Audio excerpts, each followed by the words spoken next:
Halloween murders are usually just stories told in movies, TV shows, or books. But crimes committed on this holiday are more serious than the urban legends that you have heard. The sick perpetrators tear families and communities apart with their horrible deeds. Many of the murders that occur on this already spooky night are directly related to the festivities that surround the holiday. Here are 10 of the most horrific murders committed on Halloween. Number 10. Egg throwing leads to murder. Egging someone's home or car is a Halloween tradition for many, but it became deadly for one man. 21-year-old Carl Jackson was driving his girlfriend and her son home from a Halloween party in the Bronx when a group of young men started throwing eggs at Jackson's car. He exited the vehicle and started to confront the men, but they shot him in the head. He was pronounced dead shortly afterward. Curtis Sterling, who was only 17 years old at the time of the shooting, was prosecuted for the murder. He is serving a 20-year sentence at a state prison in Ulster County. Every October, Jackson's mom sends Sterling a Halloween card that reads, "I'm glad you're still there." Number 9. The Tony Bagley murder. On Halloween night 1994, 7-year-old Tony Bagley was trick-or-treating with his family.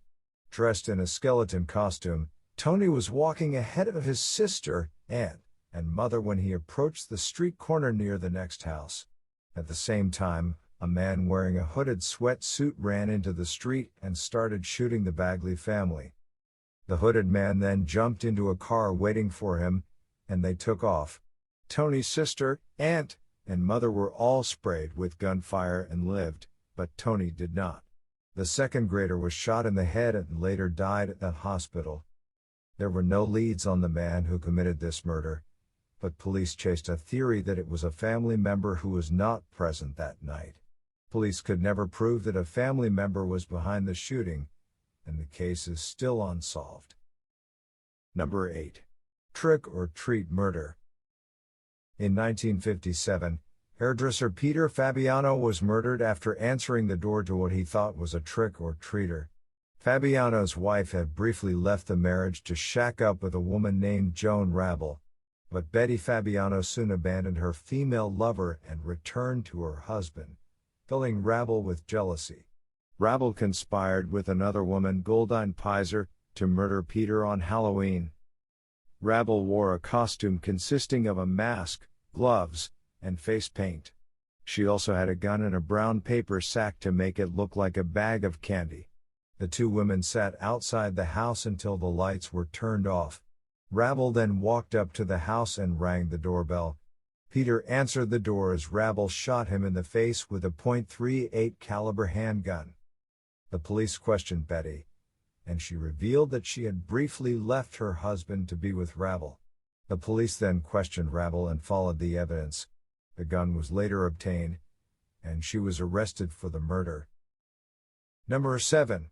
Poisoned pixie sticks. On Halloween night 1974, Timothy O'Brien went trick-or-treating with his dad and friends in Deer Park, Texas. They approached a house with the lights turned off but decided to knock anyway. Nobody came to the door, and everyone in the group except Timothy's dad moved on to the next house. He quickly caught up with the group. He was holding a handful of pixie sticks, claiming that they had come from the previous home. He passed some around to the children, including 2 of his own kids. Timothy wanted a little snack that night from his stash of candy, and his dad, Ronald Clark O'Brien, told Timothy that he could have the pixie sticks. The boy ate a few and died just an hour later. The police determined that the pixie sticks were partially filled with cyanide. Luckily, the other kids had not eaten theirs yet. Ronald told authorities that the poison candy had come from the dark house that night, but the man living there had an alibi that checked out. He was not home that night. Police started to look toward Ronald for the murder, especially after realizing that he had just taken out life insurance policies on his children. He owed debts of over $100,000 and was hoping to use the insurance money to take care of them. Ronald maintained his innocence, but a jury took less than an hour to convict him of the murder. He was executed 10 years after his son's death. Number 6. Preacher strangles woman. On Halloween night 2012, John D. White entered Rebecca Gay's mobile home and murdered her. White struck her in the head with a mallet several times before tightening a large zip tie around her neck. He had planned on having sex with the corpse after watching several necrophilia pornography videos online, but he was unable to do so because he was too drunk. Gay's 3-year-old son was home at the time of the murder, and White stayed with a boy afterward. He dressed the kid in his Halloween costume and delivered him to his father. White confessed to police about the murder, and he was arrested. Later, White accepted a plea deal for second-degree murder and was sentenced to 56 years and 3 months in prison. He committed suicide in prison just months after being convicted. The prison staff tried to revive him after he was found hanging in his cell, but they were unable to do so. Number 5. Murders of Leslie Mazzara and Adrian Insogna. Leslie Mazzara, Adrian Insogna, and their friend Lauren Mianza were passing out candy at their house in Napa, California, on Halloween night 2004. The doorbell eventually stopped ringing, and the 3 women went to bed around 11 p.m. Later that night, an unidentified man entered the home and went upstairs. From her downstairs bedroom, Lauren heard screaming and knew something was wrong, but she waited until the house went silent before running out the back door and leaving in her car to escape the murder.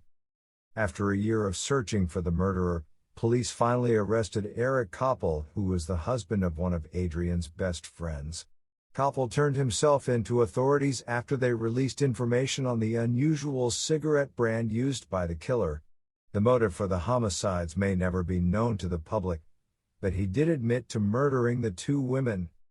Koppel pleaded guilty in court to 2 counts of first-degree murder, and will spend the rest of his life in prison. His plea allowed him to escape the death penalty.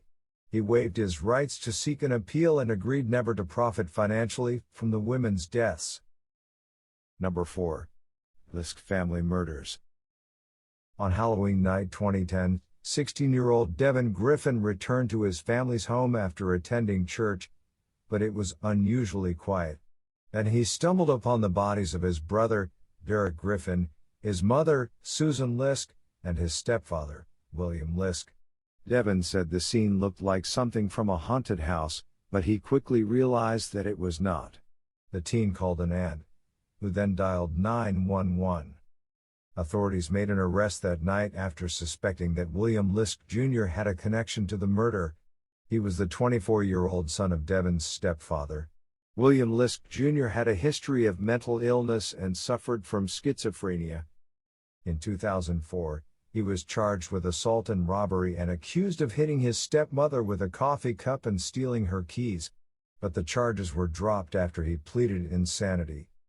Liske Jr. pleaded guilty to the murders of his family members and received 3 life sentences with no chance of parole. In 2015, he was found dead in his prison cell from a self-inflicted wound. Number 3. The Toolbox Killers. Lawrence Bittaker and Roy Norris were the torture team known as the Toolbox Killers. They received the name because they used basic household tools to inflict unimaginable torments on their victims, who were young teenage girls in the Los Angeles area. The men would give rides to hitchhiking girls and take them to remote locations to rape, torment, and murder them. Then Bittaker and Norris would dump the bodies in the mountains. The men kept photographs and audio tapes of the girls while they were being raped and murdered. The men's 5th and final victim died on Halloween night 1979. 16-year-old Shirley Ledford was hitchhiking home from a party when Bittaker and Norris pulled up and offered her a ride. Ledford was beaten with a sledgehammer, raped, and tortured with a pair of pliers while being recorded. Afterward, they tossed her body on the lawn of a house in the suburbs, where a jogger found it the next morning.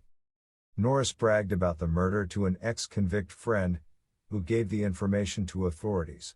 The men were arrested, and the photographic and audio evidence was recovered. Norris confessed to the abductions and rapes, but he blamed Bittaker for the murders. Then Norris cut a plea deal, He testified against his partner in crime in exchange for life in prison. Bittaker was sentenced to death, but he is still alive today. Number 2. 9-year-old raped and murdered. 9-year-old Lisa French from Wisconsin was trick-or-treating in 1973 when she was murdered. French rang the doorbell of neighbor Gerald Turner, and he took her into his house and shut the door behind them. Turner forced her into his bedroom and violently raped the young girl. Afterward, he strangled her to death. He packed her nude body into plastic garbage bags and left them alongside a country road next to a farm. The farmer who owned the land discovered her body 4 days later. Turner's hair was found inside the plastic bag with the girl's body, and he eventually confessed to the murder. The judge gave Turner a 38.5-year sentence with the possibility of parole. He was paroled in 1992, which prompted Wisconsin state lawmakers to pass the sexual predator law. This allows the state to keep some people convicted of sex crimes in custody if they are deemed potentially violent. In 1998, Turner violated his parole when hardcore pornographic images were found on his computer. He was found guilty and sentenced to an additional 15 years in prison. Number 1. Teenager killed and cut into 3 pieces. On Halloween night 1981, 17-year-old Maria Chalila told her father that she was going out and would return around midnight. A patrolman spotted her walking on the side of the road that night and was going to give her a ride on his way back. He returned within 10 minutes, but she was nowhere to be seen. It was a year and a half before anyone found Maria. In 1983, a body was spotted near some brush at a Burger King. After working a tip, police arrived at the home of Richard Bayegenwald, his wife, and Darren Fitzgerald. Both men had a long history of violence and crime, but the police nabbed Fitzgerald first. He quickly pointed police to 2 more bodies before leading them to the home of Bayegenwald's mother. There in the backyard, authorities dug up Maria's body, which was cut into 3 pieces, and the body of Deborah Osborne, who was also 17 at the time of her murder. Fitzgerald became the key witness for the prosecution when Bayegenwald's trial began for one of the 5 victims he had allegedly murdered. The prosecution claimed that Bayegenwald killed just because he wanted to see someone die. They labeled him the Jersey Shore thrill killer. Bayegenwald was found guilty of 2 murders and confessed to killing the women found in his mother's yard. Fitzgerald got off with 5 years because he had cooperated with police. After many appeals, Bayegenwald stayed tucked away in a New Jersey state prison where he eventually died of natural causes in 2008.